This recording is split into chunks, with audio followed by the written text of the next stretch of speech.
Hi, God bless you. Naalay gusto i-share si God sa atong life. Nalang siya gusto i-share na po sa atong mga life karon. For example, naata sa situations nga we are waiting for something, di ba? Naaman jud tay ginapaabot sa atong mga kinabuhi.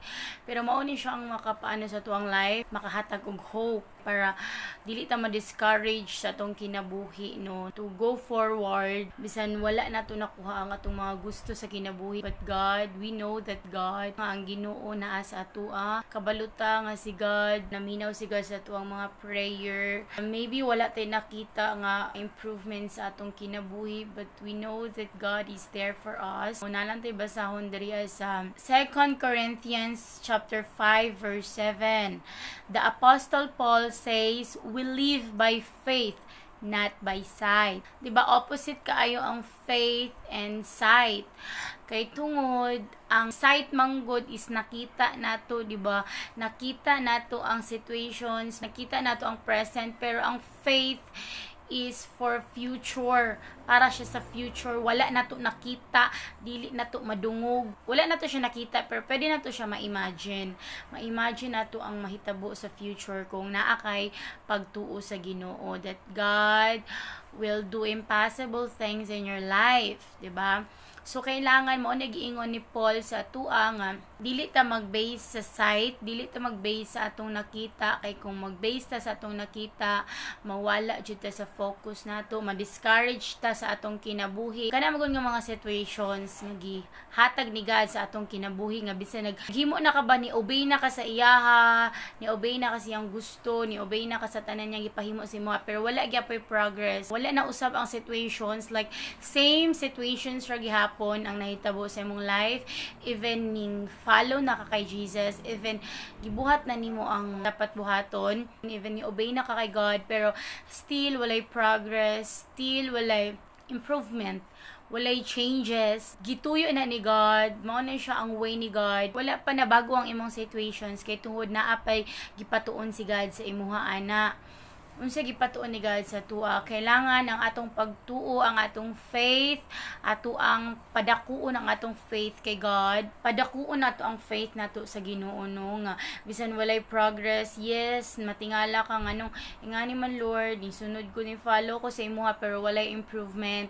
It's because ang gusto ni God nga bisan wala kay nakita nga mga changes sa imong kinabuhi nga nahitabo, wala niya giusab ang imong situations, bisan ni follow na ka, ni obey na ka sa iyaha, pero same situations ra gihapon ang imuhang giatubang karon, kay tungod gusto sa Ginoo nga ang imong faith mag-base ka sa faith, dili ka mag-base sa sitwasyon nga walay changes, di ka mag-base sa imong nakita, di ba? Kay kung mag-base ka ana, mawala gyud ka, dili nimo maabot ang gipaadtuan ni God sa imuha, dili nimo makuha ang victory, dili nimo makuha ang plano nga gi-prepare ni God sa imong kinabuhi, kay tungod nawala na ka sa focus, na discourage na ka tungod kay nag-base ka sa mga situations nga nahitabo sa imong kinabuhi. So ang gusto ni God na bisan wala kay nakita na, bisan wala improvement imong kinabuhi, but still wala ka na bag-o, wala ka na discourage, kay tungod kabalo ka nga naa ko'y buhaton sa imuha, kay tungod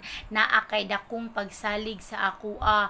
Nga na ang gusto ni God nga bisan walay nahitabo, walay changes nga nahitabo sa imong kinabuhi, same situations ra gihapon, but still ang imuhang pagtuo sa Ginoo dako kaayo. Mao nay gipangita ni God sa iyahang mga anak nga dili lang ka magsalig sa Ginoo, kay tungod naa kay nakita nga improvement, naay nabag-o sa imong sitwasyon. Ang gusto ni God nga bisan wala nabago imong situations, imo gyapon siyang gihigugma, naa gyapon kay pagsalig sa iyaha, naa gyapon kay faith sa iyaha, kay tungod dako imong pagsalig nga ang Ginoo mulihok, nga ang Ginoo milagroso, nga ang Ginoo matinumanon, nga ang Ginoo mahigugmaon sa iyang mga anak.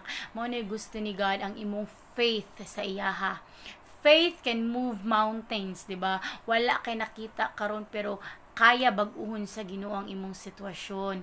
In that moment, kay tungod ang imuhang pagsalig sa iyaha dako kaayo. Yes, opposite kaayo sa imuhang dreams ang nahitabo sa imong life. Mawad-an kag pag-asa kung wala ka ni salig sa Ginoo. So kailangan ang atong focus magbaton gyud ta og faith, dako nga faith gyud, dili lang gamay nga faith, kay kung gamay kaayo so gamay ra pud imong pagsalig sa Ginoo nga kaya niya mo perform og milagro sa imong kinabuhi.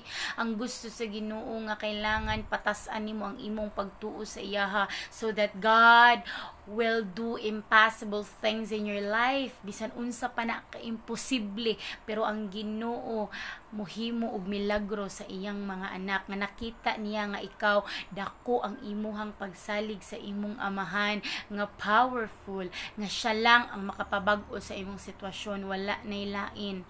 Only God. Si God lang ang tanan. God is everything. Gibutang ta ni God sa ingana nga sitwasyon nga feel na to walay nahitabo, walay changes. Ingana na siya.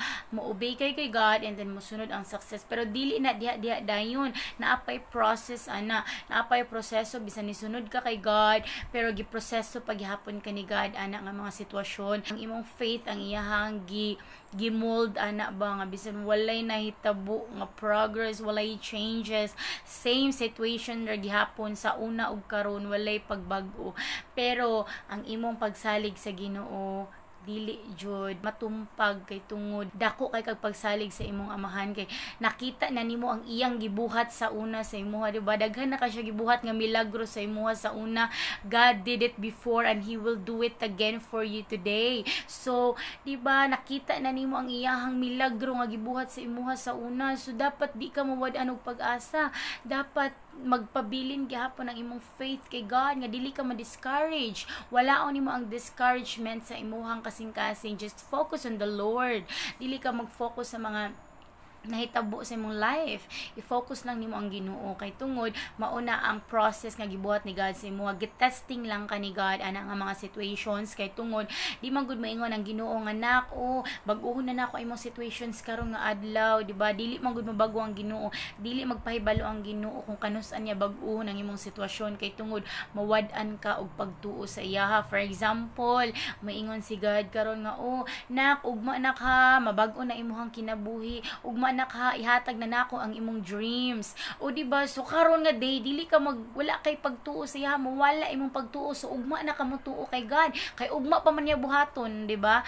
Dili gusto ang Ginoo na gusto ni God sa tanang sitwasyon na akay pagsalig sa iya nga bisan unsa, bisan kanus pwede niya ihatag sa imuha ang imuhang dreams. Wala nimo gidahom, wala nimo gi-expect nga mao din na nga day diha day niya buhaton ang milagro sa imuhang kinabuhi, kay tungod ang imong faith sa iya always na alang perminti, no, still. Ang gusto ni God, be still, know that I am your God. Ana ang Ginoo, diba? Mao niya ang gusto nga bisan unsa nga sitwasyon dili ta mawala kay God. Ay ang gusto niya nga magpabilin gyud ta permente sa iyaha nga strong. Kailangan ang foundation nimo kay God, kailangan strong gyud, magbaton jud kag relationship with the Lord, kay kung wala kay relasyon sa Ginoo, dali ra kay ka mapalid sa hangin, dali ra kay ka mapalid sa mga problema sa kinabuhi. Pero pag naa ang Ginoo sa imuhang giuban ang Ginoo sa tanang sitwasyon nga imong giagian sa imong kinabuhi, di jud ka maunsa, kay tungod giubanan ka sa imong amahan nga milagroso. He is always with you. Gihigugma ka niya, dili ka niya pasagdan sa tanang sitwasyon. Mao na iyahang gipaagian sa imo, so kailangan you have to go through the process. Dili ta pwede magreklamo, kay tungod mas stuck ta na nga sitwasyon kung magreklamo ta sa Ginoo. Kung magsige ta reklamo, mas stuck ka din na. Kailangan pasalamatan nimo ang Ginoo sa sitwasyon nimo, kay tungod na siya gibuhat ana.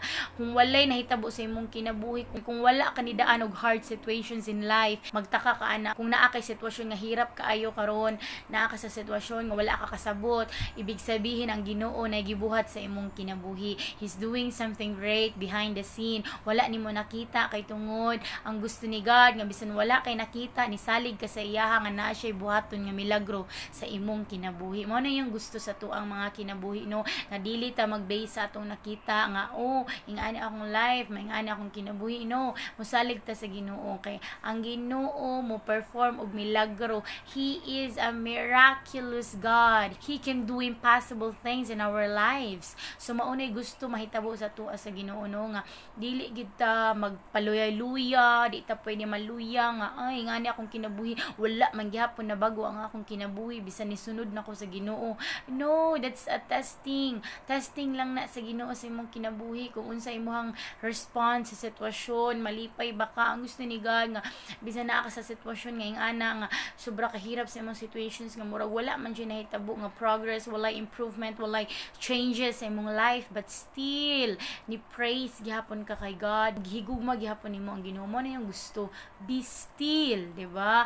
Know that I am your God. Mao na ginaingon ni God sa tuang mga kinabuhi. So bisan unsa nga sitwasyon, we have to focus on the Lord.